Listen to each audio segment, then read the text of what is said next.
In the British Museum, there is a cuneiform tablet from ancient Nineveh, part of the Royal Library of Ashurbanipal, that records Assyrian military campaigns in precise bureaucratic detail. Cities taken, populations deported, enemies skinned alive, and their skins stretched across city walls as a warning to the next kingdom down the road. This is not mythology. These are administrative records. The Assyrians wrote it down themselves, with pride. Now hold that image, because somewhere in the same ancient Near East, in a text that most people file under Sunday school story, a prophet of God is commanded to walk directly into that empire's capital city. And the first thing he does is buy a boat ticket in the opposite direction. Not because he was afraid of the Assyrians, because he was afraid God would forgive them. That is the Jonah paradox, and almost everything about it is backwards. The prophet disobeys, the pagans pray. The most violent empire in the region repents in a single afternoon. And when mercy is granted, the one man who should celebrate it becomes the angriest person in the story. Every expected outcome, moral, political, theological, is inverted, and the narrative ends not with resolution, but with a question God asks, and Jonah never answers. What you are about to hear is not a fish story. It is one of the most structurally unusual moral documents in all of ancient literature, built on a framework of deliberate reversals, rooted in historically verifiable geopolitical tensions between Israel and Assyria in the 8th century BC. And once you see its architecture clearly, it does something that very few ancient texts manage to do. It puts you in Jonah's position, and it asks you to answer the question he couldn't. If this is the kind of history that keeps you thinking long after the lights go out, subscribe and turn on notifications. There is a great deal more where this came from. Now, let's go back to where Jonah's story actually begins. Not in the book that bears his name. Somewhere darker and far less expected. 2 Kings chapter 14 verse 25. One sentence. That is all the historical record gives us about Jonah before his own book begins. A brief mention that he delivered a prophecy during the reign of Jeroboam II, and that the prophecy came true. Israel had been losing ground for years, territory stripped away by surrounding powers during a long period of military weakness. But under Jeroboam, a king the text itself describes as faithless and morally corrupt, the land came back, from Lebo Hamath in the north to the Dead Sea in the south, restored, precisely as Jonah had said it would be. That detail matters more than it first appears, because Jonah had seen how divine favor worked. He had watched God restore a nation through a king who deserved nothing. He understood, from direct experience, that God's mercy did not require moral qualification. It was extended anyway, regardless. And then God told him to go to Nineveh. Nineveh, the capital of the empire that Assyrian records, confirmed by archaeology, describe as systematically dismantling smaller nations through deportation, siege warfare, and deliberate terror. An empire already positioned, already moving, already eyeing the northern borders of Israel. Jonah did not run because he doubted God. He ran because he believed God completely. He had seen what divine mercy looked like when it arrived uninvited, and he had no intention of delivering it to the people who were coming to destroy everything he knew. if Jonah already knew what Assyria would become? Was his disobedience fear or foresight? Nineveh was roughly 550 miles east of Israel, a long walk, but a known one. Prophets of that era travelled. The road to Mesopotamia was ancient, established and well used by merchants, diplomats, and envoys long before Jonah's time. He went the other way. Joppa was Israel's primary coastal port, a city archaeologists have confirmed as an active Mediterranean trade hub during the 8th century BC. Ships departing Joppa connected to the broader Phoenician and Mediterranean trading networks that reached far into the Western Sea. Jonah arrived, found a vessel already preparing to leave, and paid the full fare. That phrase is easy to read past. He paid the full fare. This was not a cheap passage. Tarshish, most likely located in the western Mediterranean, possibly the Iberian coast, sat approximately 2,500 miles from Joppa, the furthest documented destination reachable by commercial vessel from that port. Jonah did not purchase a short escape. He bought the maximum possible distance from where he was told to go. 5 times further away from his calling than the walk toward it would have required. The sailors on that vessel were not Israelites. Ancient Mediterranean trade ships carried crews drawn from Phoenicia, Greece, Egypt, and ports across the Levant, men who worshipped different gods in different languages, and saw no contradiction in it. Jonah boarded a ship populated entirely by people his own tradition would have classified as outsiders. Why would a prophet choose the furthest possible distance from his calling and pay for it himself? The storm did not build gradually. The text is precise about this. The Lord sent a great wind, and what followed was not a squall that experienced sailors could read and manage. It was something that made hardened Mediterranean seafarers certain the ship was going to break apart. These were not novice crew members. Ancient Mediterranean trade routes were among the most actively navigated in the ancient world. Phoenician and Greek mariners of this period had developed sophisticated knowledge of seasonal winds, coastal patterns, and open water conditions. They had survived storms before. This one frightened them at a level that sent them past seamanship and straight into theology.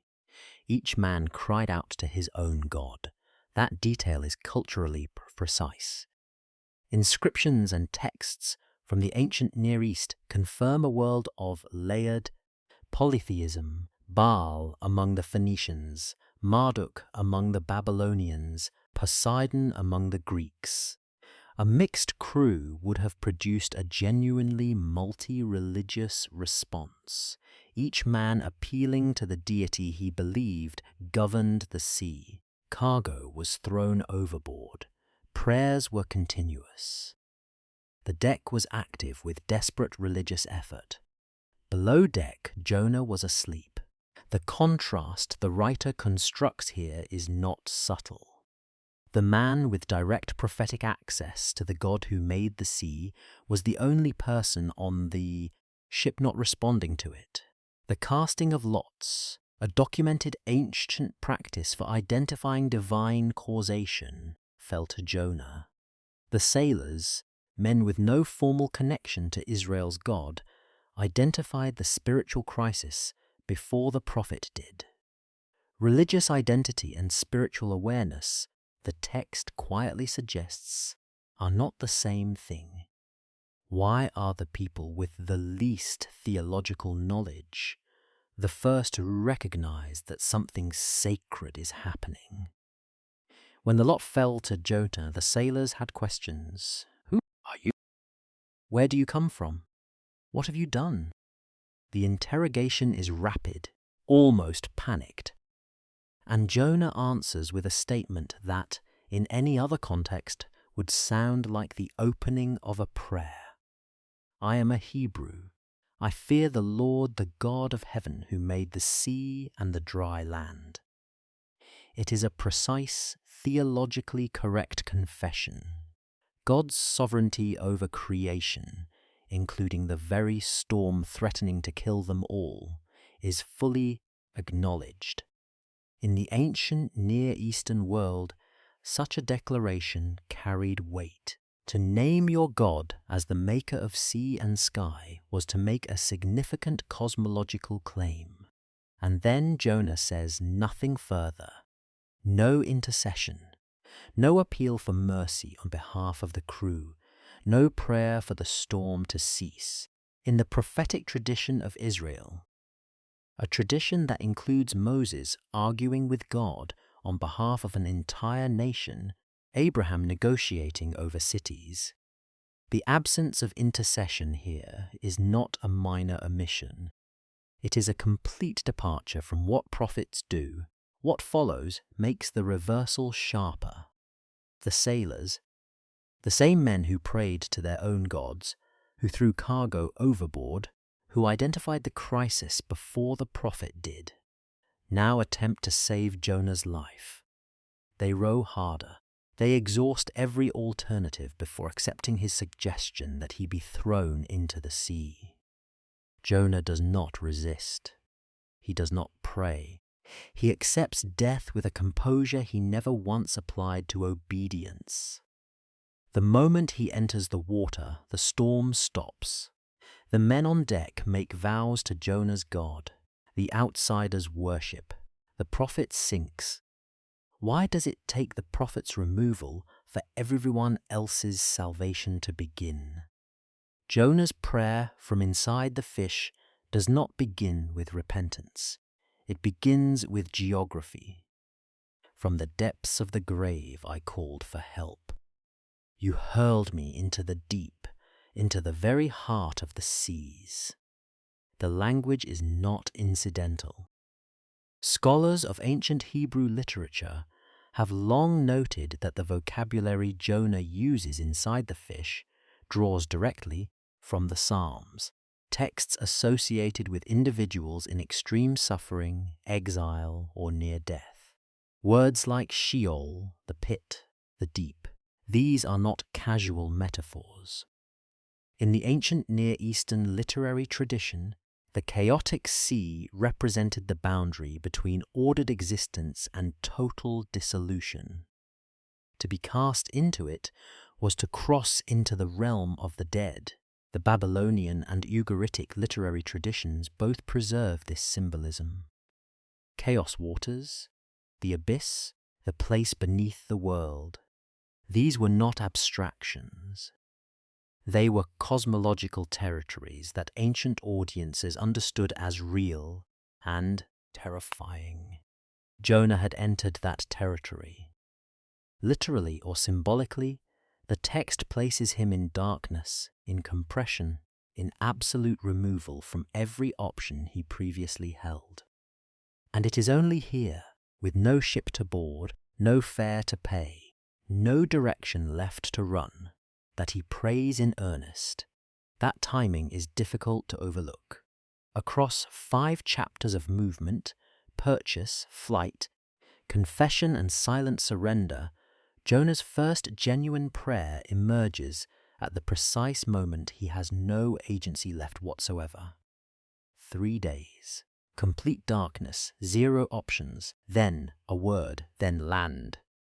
Whether that sequence is miraculous or psychological, the question it raises is the same. Does transformation require the total removal of every alternative? Jonah's warning to Nineveh is 8 words in the original Hebrew. 40 more days and Nineveh will be overthrown. No theology, no explanation of who is speaking or why, no identification of which God has issued the verdict, no description of the offense, no conditions for reversal. 8 words, and then silence. What followed is one of the most structurally unusual responses in ancient literature. Archaeological excavations at the site of ancient Nineveh, modern Mosul in northern Iraq, have confirmed it as one of the largest urban centers of the ancient Near East. Assyrian royal annals, recovered and translated from the ruins of Ashurbanipal's library, describe a city of administrative complexity, military organization, and imperial infrastructure. This was not a superstitious village primed for panic. It was the capital of the most powerful empire in the region, governed by a king whose predecessors had documented their military campaigns with institutional precision. That king removed his royal robes. He sat in sackcloth on the ground. Assyrian records do preserve royal mourning and fasting rituals. These practices existed within the culture, but they were reserved for specific moments of perceived divine crisis, typically preceded by formal priestly consultation, elaborate omen reading, and structured religious procedure. What the Jonah text describes is different. The response is immediate, total, and requires no intermediary process.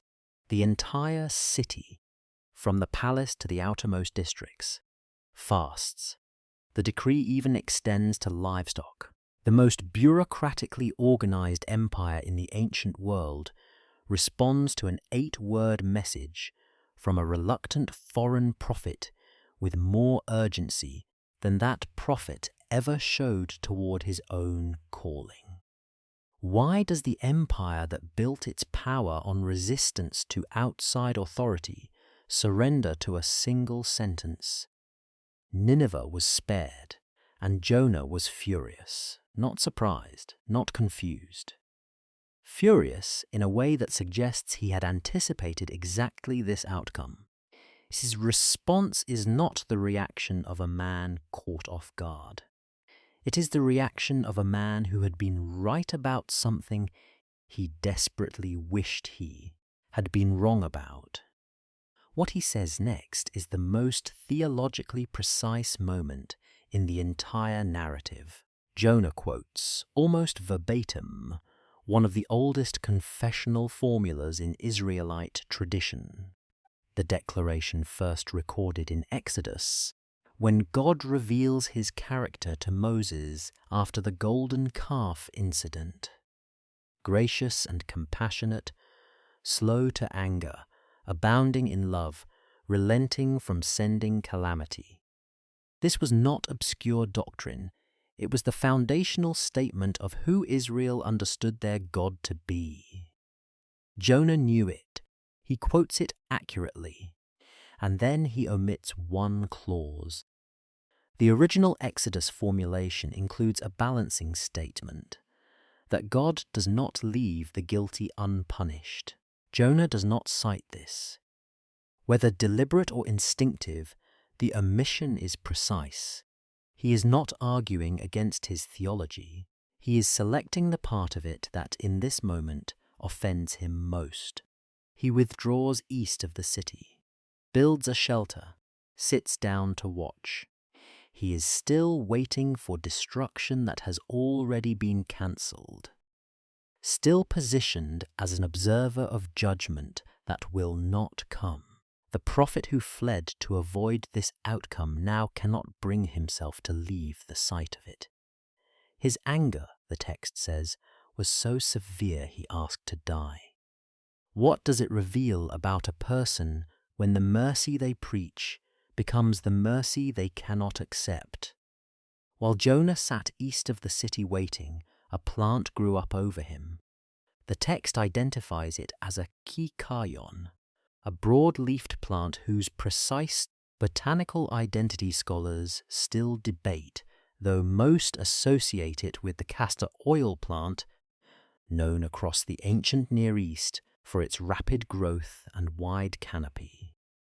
In the climate east of Nineveh, shade was not a comfort. It was a physical necessity. Temperatures in that region during summer months are severe. The plant was not a minor convenience. It was meaningful relief. Jonah was glad for it. The text uses a word that suggests genuine, intense happiness, a stronger emotional register than anything the narrative has previously assigned to him. Then a worm destroyed it overnight. The plant withered. The sun pressed down, a scorching east wind rose, and Jonah's happiness collapsed into rage. He asked again to die over a plant. Here the parable becomes surgical. God's response is not accusatory, it is comparative. You had concern for a plant you did not create, did not tend, and which existed for a single day. Should I not have concern for a city of more than 120,000 people? The emotional mathematics are stark. Jonah's grief for a temporary plant he never planted exceeded his concern for the survival of an urban population he had just watched repent in its entirety. The plant cost him nothing to lose. The city cost him everything to save. What does it mean when a person's deepest grief is reserved for what required the least of them? The book of Jonah ends in the middle of a sentence, not metaphorically, structurally. God asks a question, and the narrative closes before Jonah answers. There is no response recorded, no resolution offered, no final scene of reconciliation or transformation. The text simply stops. In a literary tradition that consistently resolves its prophetic narratives, that shows Moses interceding, Isaiah responding, Jeremiah lamenting, this ending is a deliberate and remarkable departure. Ancient Hebrew literature does employ the unanswered rhetorical question as a device, most notably in Job, where divine questioning is used not to humiliate, but to reorient. The parallel is precise. Job's suffering produces questions he cannot answer. Jonah's mercy produces a question he will not answer. The silence in both cases carries more weight than any response could. God's final statement is not a rebuke. It is a disclosure of scale. More than 120,000 people, plus livestock. The text adds, in a detail so plainly human it lands differently than everything around it. People who, in the ancient idiom, cannot distinguish their right hand from their left. A phrase that most scholars read as indicating moral confusion rather than ignorance, not wicked by choice, but lost by condition. Jonah is given no further instruction, no second mission, no closing word. Just the question, hanging in the open air east of a city that is still standing. And here is what the ending does that almost no reader notices at first. It transfers the silence to you.